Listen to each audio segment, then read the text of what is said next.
Universel Télévision vous présente les actualités universelles dans tous les domaines. Politique. Le peuple à se tenir prêt au Congo et aussi la guerre. On est aussi là. Hippolyte Kanambe a quitté ville Yaki. Azali Awa la province de Kitasa. A Okende nulle part. Culture. Naibi ke fona kata masasamba, naibi fona kata likinya, naibi fona soponje, naibi ke yabi logo fona longola ngo chaque temps avant abima. Okata ni? Mais soponje. Nani? Na likinya. Religion.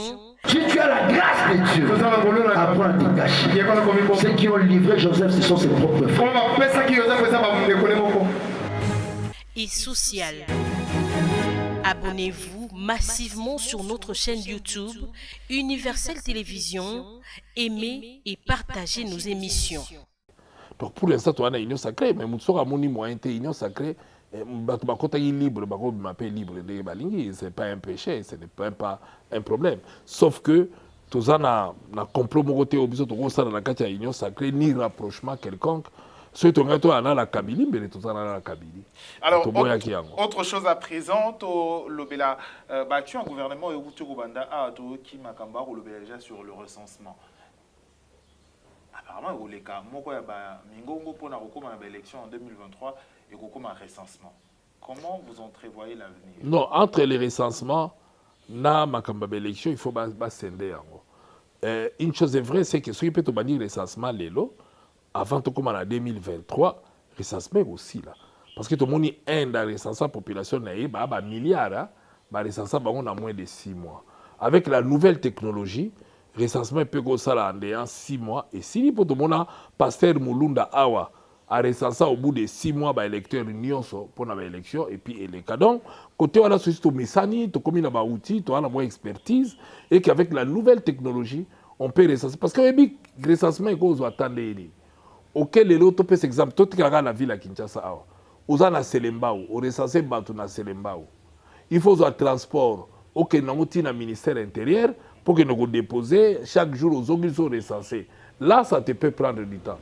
Mais si on fait un quartier na Selembao, na minute aux autres ils ont comme le ministère intérieur balamo. Il faut informatiser les systèmes. Mais ils ont déjà informatique et c'est côté comme partout, à tout cas dans Mboka ni au coût informatique. Et bon autant on recensera bateau pour l'élection tout ça là. Mais au fait fond ils ont na lobi na mais si ko bateau fin fond ba recensera ba on est pour l'élection. Mais yango na élargi ça kat. Yango pesa kata o le bosala on a 1 mois 2 mois to comment on a 6 mois. Yango na uti lobake en dehors 6 mois on peut recenser la population. Il suffit il y a pas la peur. Hein. Non, il suffit à ba main d'œuvre rebelle avec la nouvelle technologie. Mutu pas que de musique place internet et a des avantages dans ma village na biso. Toute la journée les cas on a village moko na poko nango aluki place des réseaux ali atidi ba donner. Bozala ngo nyonso. Donc ça pose aucun problème. Avec informatique les lots ils ont dégagé la qui dit bosote dès qu'on continue à donner, il suffit qu'on appuie na bouton moko paf. Bozala ba carte d'identité ya batu nyonso bwana biloko nyonso ya batu ba komika ko keno kozwa kango et puis toi une expertise de ça mina bamboke belé. Moi je crois que ils ont problème te ba polémique là-dessus. Nous avons besoin du recensement. Nous voulons toyer bato ba congolais boni et de l'autre côté nous avons aussi besoin des élections dans le délai et que nyonso mi balé ko sala manango. Une question sur Motuya na Motuna on a kutuna ngo personnellement na ko puiser na expérience na yo en tant que motomoko négociant qui peut na makambo ta mboka na biso le CENI est qui créé pas comme une structure moto organisation mo parce que tu as une période mo ya crise parce que ba belligérant to ba batoma misus ba ndako mi pesa la confiance mais est-ce qu'aujourd'hui il faudra revenir dans le système il y a ministère de l'intérieur pour organiser des élections? Mais tout ça dans monopole on a te bamboke belé ba comment on tient en place structure mo pour organiser élection à toquer dans Côte d'Ivoire à toquer dans bamboke belé. Donc ça ce n'est pas ça le vrai problème.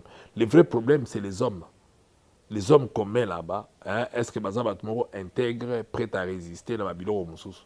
Tant qu'on va résoudre ces problèmes-là, le reste est que mais ceux qui nous donnent au tchabatu parce que on a pire nga à revenir dans l'intérêt nga, to s'en sortir quelle que soit loi au bagosala. Na mboka na biso c'est za loi té. Ils ont réformé té mu te posera problème, ils ont les personnes au ba tchaka mu te posera problème. Na pesa ki na go pesa exemple awa, ba uti ko changer batu na DGI, mais toyoki de mois passé, batu ba matisi recette. IGF il y a inspection, il y a finance. Et existe à banda kalat. Hein? Lilo va changer tout le monde qui a bilo qu'on paye ba résultat et ba dit qu'on paye ça va. Tout dépend d'homme. Ce n'est pas les textes. Mais tout ça, on a des résultats. Tout ça, sentir quand même pour une fois dans le Canabiso, bazo dénoncer ma gestion. Il y a une entreprise et ça là qui kalayo, ou faut la manga na yo, même yo journaliste le bango. Il y a quand même un bilo qui a bougé, mais tout le monde bouger ndé bien et apparaître net chasse à l'homme, mais ils à la peau na batunyo surtout d'abord ba gérer les lots, d'abord ba gérer qui il faut tout et bandagoleka na normal. Et moi je salue. Tant que le IGF est le plus dossier que vraiment moi adrénaline malgré que grand golo apparemment grand golo qui manamai matata pogno aujourd'hui va lever immunité naé pour la élection au moni yango boni d'abord. Mais que lever immunité l'ingolo baté que Aza condamné, il continue à être à présumer innocent, à représenter ma moyen de défense naé et que le moment venu total là ceux qui m'agamba au reprocher est vrai ou faux. Donc, ça, c'est pas un problème. Voilà. Donc, comme il a sous catholique, plus de 30 minutes, na honorable Francis Kalumbo, Azali porte-parole, il y a moi, Mboka Moïse Katumbi, Azali 2 fois élu, la circonscription et à Funa, Azali Bongo président, toi, Azali plutôt coordonnateur, il y a ville-province, il y a Kinshasa, pour le compte, il y a Ensemble pour la République. Moi, Mboka, honorable Francis Kalumbo, Togomo, qui est dans la sous-édition de la mission, il est européen, le Béba Congolais, il va rouler la mission. Et là, on a vu que les Congolais, qui loi on a mabé, ils ont violé la constitution, ils ont tchamo boulou na mboka, aussi tous qui moi kimia, et puis ils ont un programme na bisoté, na ba réforme on dingue to na présidence. Maza Mundele, Azak c'est la présidence. Est-ce qu'il n'y aura pas de tendance à redevabilité envers Mboka Mosusu Oyoye à ressentir na affinité moko parentale? Mais si ko ba Congolais ba ali de père et de mère ba kena ko ba Rwandais ba ko boma biso awa, là ba Ougandais. Est-ce que les Congolais de Dakar? Bon, tu as la infiltration, bino bozo lukawana. Mamadou Ndala Koufi arme au point pour nous rebondir la mboko, mais tata naza malien. Mais est-ce que vraiment, l'argument est en Boania? Et maintenant, pour nous lengi sabato bio ba Rwandais ba côté la biso pour ba Rwandais ba côté. Mais ba Rwandais bazawa. Et belé ba Congolais d'origine. Oba obunda ba milembwe ba wapi ba utaki wapi. C'est-à-dire que les Belges sont allés pour na besoin à Moussala, ils sont allés rechercher les Rwandais, les Burundais, les autres ba qui na bango na mboka na biso et que avant l'indépendance, est-ce que yebi que mingi ba participer à la table ronde pour l'indépendance en Congo. Bazala la table ronde comme ba immigré. Ba ya mais ba wana tant que indépendance ba ko ba Congolais d'origine. Puisque Congo, pour na bango bandi wana. Alors, et donc on a eu discuter les lots, oligi d'origine rwandaise a infiltré, mais bazawa. Yo lelo ko banangai que même ba otoko lo baki ba kwa ou te pas mususu ba yali na biso, ba so ba Congolais d'origine. Est-ce que on éliminer bango te? Ba pour na mécanisme nini personnellement bino bo sala pour na freiner cette loi et comme déjà na katia. Mais na lobi na d'abord c'est une loi qui n'aura pas la majorité. Vous êtes devenu un prophète? Non, ce n'est pas question d'un prophète. Ceux qui sont déjà aussi au Longwe, na bateau bisus bazana katite, tchana mutu na oke pour ba modifier parce que pour loi on est le cas, il faut pas modifier article 72 de la Constitution. Article 72 a conçu le pour la candidat président et pour la Congolais d'origine. Donc il faut pas modifier on va dire Congolais de père et de mère. Alors pour modifier il faut Moussa Mibale. Mais il y a Mibale, loi on est ko le caté. Loi wana so ba sali yango boye kaka ndenge ye ba ko recaler yango ba ko boa ki yango parce qu'ils ont violé la constitution. Parce que pour ba la loi wana le cas, il faut être conforme à la constitution. Or la constitution a déjà défini qui est congolais, l'article 10. Alors il faut qu'on modifie article 10 de la constitution, qu'on modifie article 72 de la constitution pour na kolobake, il faut pour la candidat président de la République, il faut aux ala Congolais de père et de mère. Donc, il ne faut pas le Congolais d'origine, mais Congolais de père et de mère. Or, pour pas modifier, il faut que na Congrès.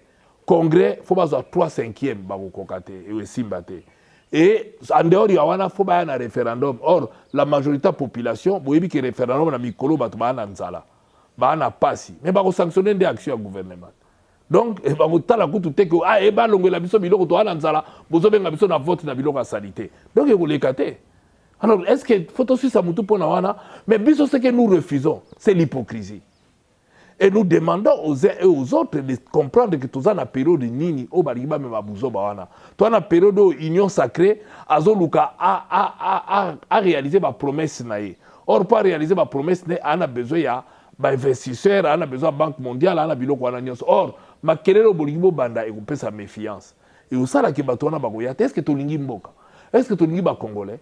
Tu crois que bateau ba ego mema iloko wana balingi ba congolais te puisque balingi mboka te. Motuno lobby na kolanda vraiment na boke binyon so lobby hypocrisie. Oui. Lobby ki makambo ngo za bato mustu batindi ki Noël tieni. Na kati ya union sacrée. Ezaka na UDPS, MLC, ensemble, FCC autonome, c'est-à-dire bato na moko moko na moko, FCC ya mobimba ye moko te. Pour en comme ça batika libanda na quelques partis ozali. Qui est derrière cette proposition de loi? Mais est-ce que vous posez la question aux journalistes? Mais il y a un té. Mais il y a un lobana ok. Loi wana loi mais na mutapolele na ibisio ke Noël chani mutalobi likamba loi na meto ibike yete mutasana yango puisque yé ane na maela osala loi ndengwana te. Donc malembe aza yepeka rapporteur ya loi. Mais quand cela ne tienne, loi wana ils ont violé constitution, c'est là. Loi wana ils ont violé constitution. Loi ils ont favorisé IDPS. N'a évité pourquoi IDPS a reporté en gros, puisqu'ils ont au contraire, ils ont tcha action ya. Loi wana na bandeli. Loi wana ils ont favorisé IDPS. Donc IDPS a reporté en côté. Loi wana ils ont favorisé l'action du président de la République puisqu'il a reporté en côté, puisque le président de la République est moko no bagi que ba ba fandi semboko na mabele ba congolais de père et de mère. Donc à ça la position na. Mais personne ne menace. Pourquoi mais est-ce que l'union sacrée autour d'Ingat? Non, on répondre. Nous d'abord que IDPS a tout intérêt que l'on ait les catés parce que c'est IDPS qui sera perdant. Le président de la République la même chose, puisque c'est au côté Mbutu Sikoyo. Tout ça, nous avons 3 ans avant l'élection, 2 ans avant l'élection. Donc, ils ont bénéfique qui était tout un débat pour le président de la République. Et le président a déjà donné sa position, donc il ne peut pas être derrière les locaux. Il y a donc, na minute, il y a un intérêt dans le soit à l'inga zoba batu, tout le monde a bangwa, te ba kalev lelo ba kimi. Pour nini bazala rape au kosa mokonzi, lelo yo, na bato bazala respecter bango ba protéger bango pe sous souté, ba comme na place ali. Mais si biloko ngo ya retour à pouvoir ya toujours kana batande ngwana. O ba ko zala ba ana ba idée na bango parce que alingi loko boité et il fait croire que eza bénéfice. O bi ke ko bundisa Moïse Katumbi FC Sasaraki yango, la Kabylie il a fait que ça. Conséquence, ils ont perdu. Conséquence, Chadar était incapable de mettre 10%. Donc aujourd'hui, on prend les mêmes, on recommence. Non, l'IDPS maîtrise l'histoire en Boka. Ils ne peuvent pas être là-dedans. Et le président Rosa Nakati, tout ce qui est à côté de Nakati n'a aucun mois. Parce qu'ils ont bénéfique pour Nabangote. Donc aujourd'hui, il y a un bénéfice pour Nabango. Il y a un ennemi à peuple. Il y a un ennemi à Congo. Puisque Congo a Nima à côté de Babuzo Bawanate. Puisque ils ont un sens. Ils ont pointé Boutumoko. Bazo courage ya kolobake muto to yito pointer mais ba attaquer directement ba tika kolanda oyo ko toucher na ba congolais mususu toza na kati zela toza na kati armée zela nano toza na kati armée lelo bitumbe yali tozo luka armée na biso asisa bitumba na est toza na ba congolais bele ba na armée na biso bazape ba demi Dakar donc siko bato wana tout pa ko ya la pe décourager a mais tozo sala armée ngo basi ba pointer biso tozo sala ba pointer biso Mamandou dans la Koufa à la armée. Donc, ça ne sert à rien. Il y a aussi des sabbats, biloko, boyebike, et remener nango zizani, et remener bénéfice monté na bon. Nakatia makambo, pour tout ce terme na makambo, il y a loi sur Noël Tiani, loi qui verrouille accès à la présidence. Tout le monde réaction à Batoaï, FCC, ou Baboui. Tout le monde et ndeko fayulu timidement et pas ko kenemo mo pembeni muke alinko on dirait aller contre loi na mais ye ba ne mo ba concerné parce que ba ne piso ba gumi na ba ambition ba comme ba président to ba comme ba chef d'état-major to ba comme ba président sénat to assemblée nationale on ne sait jamais ba ça concerné puisque maman na ba congolais était congolais était donc mutu ego toucher ba te belé yango moni loi wana moyen leka ekozala te puisque retoucher bato ebele biso tutu mutu parent nyonso abokolaka mwana alingi amata parent moko te akondima oyo azwaki chance ya kobota mwana ata na angolais ata na congolais ya ngambu ata wapi andimaki lelo mwana abénéficie bameme chance te mpo babotami ya bakoli ya batangi awa par rapport à discrimination wana il est tout à fait normal mutu ayebi ke nabotama na nga na mboka mopaya naza na mboka na nga mopaya nafanda kuna na ya koya na remplir certaines conditions na komi et que Nanina comme président, Baboyelanga, mais le reste, Moutambo Kanaï, Ango, ce qu'on voit là. Vous avez parlé et puis, l'Église catholique, mais également, est-ce loi où il a créé tension avant 2023? Oui, parce que au moins tant Tito Zolo Babiloko, Tito Zolo Babiloko, Bisoto Sionamboko, na IDPS pour Batbaka Tsake IDPS à la pour Yango. Tu participes à la rencontre tout Tito comme la loi na IDPS na Batunios.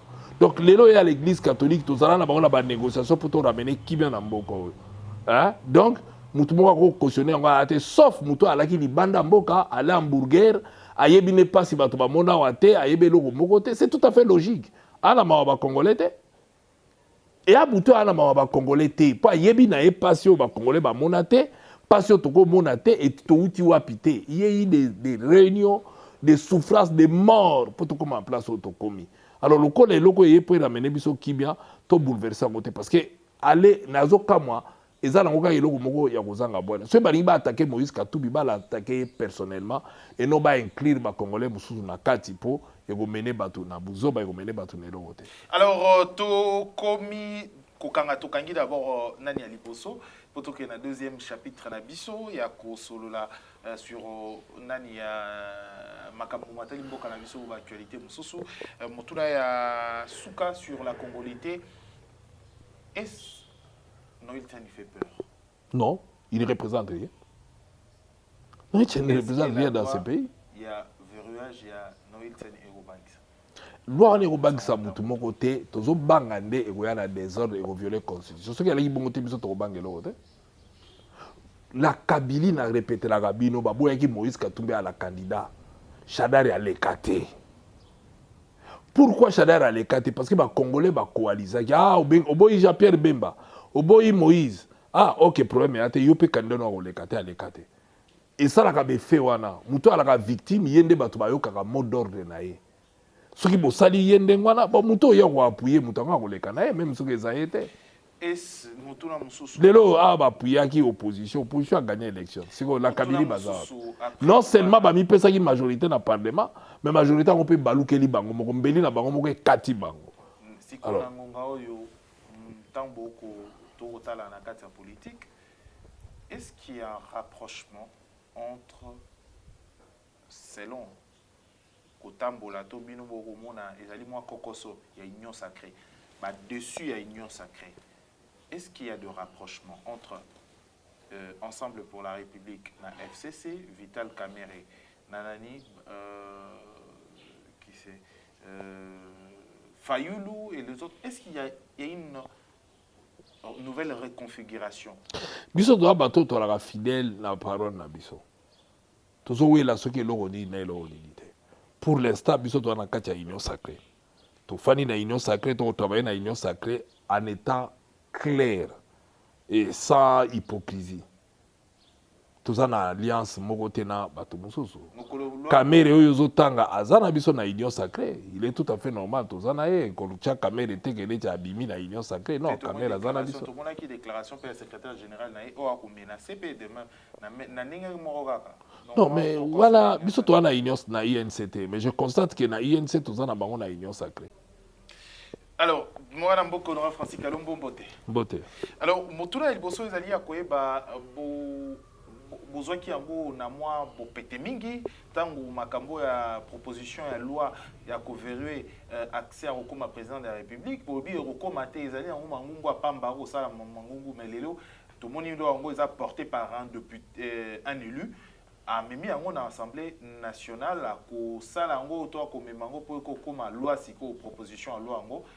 Observation de ça d'abord.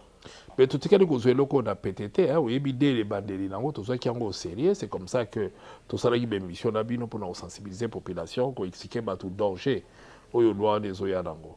Donc, pour Nabiso, au sérieux, c'est comme ça que Toyebi, parce que les députés a mis en assemblée, un député, il y a Union Sacrée. Donc, c'est comme ça que Biso, le coup, là, il y a Union Sacrée, tout ça, déjà dans le programme. Quand il y a un programme, on a une réforme, on a Biso, pendant mandature. Donc, ce qui est là, il faut tous discuter ensemble. Mais eux, ils ont discuté même pas dans la Biso, puisqu'ils ont violé la Constitution. Ils ont violé la disposition de la Constitution. Biso ont encouragé en côté, et que voilà pourquoi ils ont sensibilisé la population pour que c'est très dangereux pour Namboka na Biso et Boma Bamboka Belé et qu'ils ont apporté Biso Logomogote Mikolo, on a besoin de la loi où il y a sa population et non la loi où il y a pour Kabona Biso. Alors, Nakatia réaction na bino, ma première réaction, pour aller porte-parole à mon Namboka Moïse Katumbi, réaction, il y a les bossos, ils allaient beaucoup menacer ou quitter Union Sacrée. Union Sacrée, moto a sali loi na ezali Kongomani moko a proposé makanisinae et comme loi pour la couvrir. Pourquoi est-ce que vous menacez pour quitter Union Sacrée? Tous les menacés, tout le que tu quitter, il y a des menaces, c'est ce qui n'est pas ça parce que biso, ce qui loi est commis dans le Parlement est apporté par un membre de l'Union Sacrée. Bon, Union Sacrée a des batailles qui en côté. Pour les canaux Parlement, la majorité est dans l'Union Sacrée. Donc, la biso toko cautionner en côté, toko participer dans la Union Sacrée avec bateau na loi autoyebi que eza loi moko eza mabe pour namboka et qu'ils ont violé la Constitution. Alors, c'est comme ça que toko était. La moindre des choses est que le la bureau union c'est na biso. Soit ba loi ekota na mboka oyo mikolo c'est belé, ba constater que ezalaki na kati ya programme te. Et que le bureau d'études peut constater que l'on a violé la Constitution. Pour les cas, il faut modifier la disposition et belé la Constitution. Voilà pourquoi les lois moko et que ceux qui balingi l'exercice dans passage en force, en violation de la Constitution, tu cautionné donc tu osalaté. Donc voilà autant osalaté to bosa nini té na Union Sacrée ezali structure to ezali place batu basangani bayi politique. Mais nakati ya mosala ya UPO parlementaire 2 fois déjà, vous avez qui nakati Assemblée nationale, ou ebineli makambosa en tant que député liberté na ya ko porter loi moko. Est-ce que yango pesa il faut pas débattre en nakati ya Union Sacrée, to nakati ya ba plateforme bo sala ki ya Union Sacrée? Mais mais député Union Sacrée libre à condition que ça na majorité. Majorité za Union Sacrée, ceux qui majorité Union Sacrée lingi et sa loi wana. Et au salon au sambiso, bah au tigana bah député au bazar na bango et qui n'a qu'à y Union Sacrée pour bah évoluer. Donc biso tout ça bah défenseur y a bah droit, tout yebi qu'ils ont violé, qu'on y même pas qu'on discute mais parce que ils en attendent à monter. Mais les réformes adoptées par l'Union Sacrée pour na nini o ezala déjà. Donc ceux qui voient dans le coup les qui na cadre et qui bah y nango bah l'ingi ça nango passage en force, bah au salon mais biso togo faut parce que pourquoi faut la libre peut permettre biso tout ça la campagne, tout sensibiliser tout contre le Coran. Donc bon que nabitumba siko contre nani loi oyo. Oui. Est-ce que beaucoup perdre en avance té? Ko perdre dans des cette loi Noël. Mais nalobi est-ce que biso soki to perdre qui en tant que Kabila. To longa qui to perdre qui. Mais les lois ba pesi biso raison té. Donc ceux qui les lois pesi biso raison, ceux qui lobby ba pesi biso raison que loi est peut même biloko mabe, pourquoi pas? Nous nous battons pas pour nous battons pour conserver la constitution, pour préserver yango et que loi est za bien pour namboka. Et l'eau ni ya malonga et ko bema namboko. Parce que to yebi ba congolais ba congolais. Mais moto nationalité ba à trahir selon loi le bi que motongoa za Monsieur Raphaël Monsieur Raphaël, osa journaliste, osa affaire à un juriste. En dehors, il y a un juriste, osa affaire à un politologue. En dehors, il y a un politologue, il y a un politicien. Et en plus d'être politicien, oui, mais nous avons étape par étape. L'expertise, je l'ai. La connaissance, je l'ai.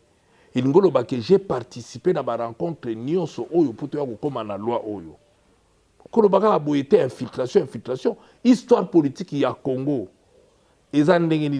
Infiltration à Congo, même ndenge ya lobby que faut la Congolais de père et de mère. Bon, En ce moment-là, Congolais de père et de mère, ceux qui sont au Rwanda, vous n'allez pas exclure, par exemple, Rouberwa. Vous n'allez pas l'exclure, il était candidat. Congolais de père et de mère. Parce que, Rwandais, vous n'allez pas exclure, par exemple, Kengo Adondo, s'il veut être candidat demain. Parce que les gens oublient qu'il y a des... Non, il y a des Congolais qui sont au Congo avant 1960 et qui sont peut-être d'origine Angola, Bazawa, Congo-Brazzaville, Bazawa, les 9 pays voisins, immigrés ou immigrés avant l'indépendance, Bazana Mboka na biso awa. Et que Botama awa, Misu Bakolipe awa, Bafanda pe awa. Bon, dis-moi, partant de là, ceux qui sont Congo comme Mboka, ils sont Congolais d'origine. C'est quoi? Ils sont des pères et des mères. Puisque les gens sont Congolais. Tous les immigrés rwandais, Hutu, na Bukavu bakote kuna o bautaka Burundi bakota Rwandais bautaka bakotaka avant indépendance babotama awa ba parents na bango balobaki ba Congolais depuis cette époque là bango pe babotami bakoli baboti bana po yebisanga mwana 1900 to longwa kwa mwana 1962 na minito est-ce que bota mwana te mwana sa comme majeur et que mwana né majeur papa na yaza Congolais to maman na Congolais te donc o pe abotama na 58 to 59 awa na Congo et que barobi baraki ba Congolais d'origine des pères et des mères alors que père et mère ba voilà ba ina bango ba Angolais mais ba botami ba fande atoana bango ebele awa siko yo kolongola ka des pères et des mères te au monique eza buzoba faut tanga loi sur la nationalité ya mboka na biso pour comprendre que infiltration ya kanisa envisager ezalaka nango déjà mais bato mboka pepe di bakota mais si au katango na modèle wana qui accès ko pekisa accès mais on pekisa des pour ba Congolais de père et de mère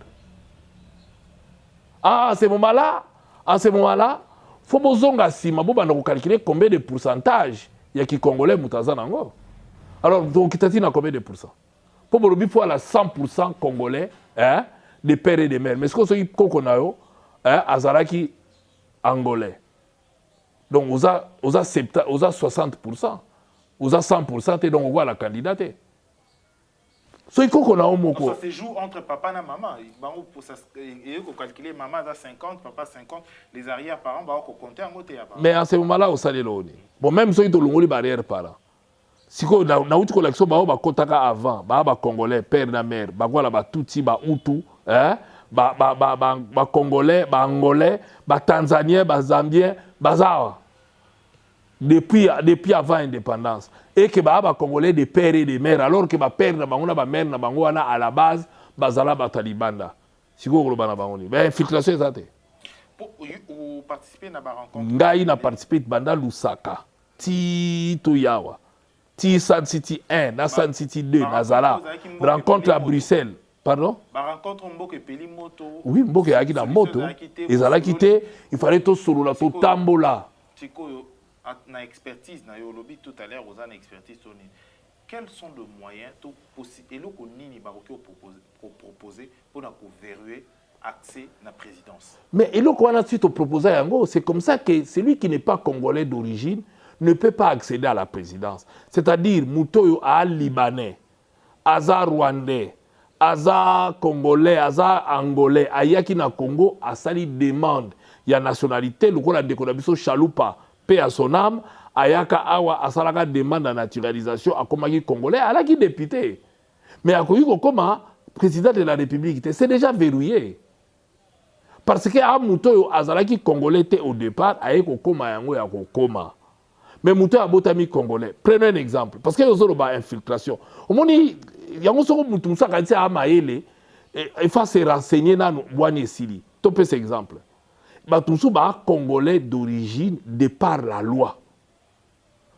De par la loi lingolo bani. Bamsu ba congolais d'origine de par l'affiliation. Mais donc à congolais d'origine par la loi, prenons un exemple. Na bibili bosa porta ndaku nanga na kuti mwana mongo bébé batiki wana. Hein? Tata na yazate mama na yazate to yebelo bogote. Mwana na tozwiye yebake azali congolais d'origine. C'est ça la loi. Mwana wana to lokote ataza mundele. tokobokola ye comme congolais aza na nationalité congolaise pour trouver na sol congolais. Sauf soki akomi aza na atteindre majorité te et que baparent na ye baye komonana en ce moment-là akoki te akoma na nationalité baparent na ye mais soki te aza congolais d'origine. Est-ce que wana pe mais ala posa apena mundele ya mundele baza congolais d'origine. Soki baparent baza ba apatride o babengaka apatride selon la loi. Moi na botami awa baparent na ye ba apatride yeba que mwana wana aza congolais d'origine. Dans le but même pas congolais d'adoption, mais d'origine. Tanga loi. Mais tant que piocher Soka si a commis majorité. Non. Mais te oyoki ngate. Papa na ena maman na ba yebi bango ba yebani. Mais bazali auto bengi na lopoto apatride. Batuba luka ba kota na dictionnaire bata la patrie des années. Muto aza sans patrie. Loko aza sans patrie. Moi, je suis à Congo. Mes parents sont na patrie. Ataza mundele, aza congolais d'origine. Est-ce que vous résolvez ces problèmes-là? Est-ce que vous avez résolu les problèmes? Mais nous avons dit congolais. Mais aza congolais wana, aza accès. Universel Télévision vous présente les actualités universelles dans tous les domaines. Politique. Le peuple à se tenir prêt au Congo et aussi la terre, on est aussi là. Hippolyte Kanombe a quitté ville Yaki. Azali awa la province de Kitassa. A aucun nulle part. Culture. nayebi ke fona kata masasamba nayebi fona kota likinya nayebi fota mo soponje nayebi ke yabi loko fona longola ngo chaque temps avant abima okata nini mais soponje nani na likinya Religion. Si tu as la grâce de Dieu, apprends à te cacher. Ceux qui ont livré Joseph, ce sont ses propres frères. Et social. Abonnez-vous massivement sur notre chaîne YouTube Universel Télévision. Aimez et partagez nos émissions.